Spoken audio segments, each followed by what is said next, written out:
সামনে দুটো খেলা আছে যেগুলো তুমি ছোটবেলায় খেলতে, ব্যালেন্স বিম আর মাঙ্কি বার। তোমাকে যে কোনো একটা বেছে নিতে হবে আর এই সাইডে আসতে হবে, আর সেটাও কোনো হারনেস ছাড়া।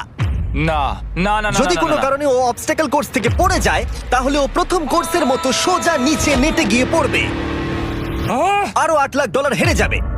জিমি চ্যালেঞ্জটা সেকেন্ড রাউন্ডে এত কঠিন করে দিয়েছো। তুমি কি বলতে চাও $8 লাখ জেতা এতটাও সহজ হবে না? ও ভাই, ঠিক আছে, ও তাহলে মাঙ্কি বার বেছে নিচ্ছে। ওকে এভাবে নিচে নামতে দেখে আমার বেশ ভয় লাগছে। ও আহ! ও যখনই ফার্স্ট বারটাকে ছুঁয়ে ফেলবে, ও আর ফিরতে পারবে না। দেখা যাক ও মাঙ্কি বাড়ি বেছে নেয় কিনা। আহ! কিছু করার নেই আর। $8 লাখ বাজিতে আছে। 3 নিচের দিকে তাকিও না, এবার ও শুরু করতে চলেছে। 2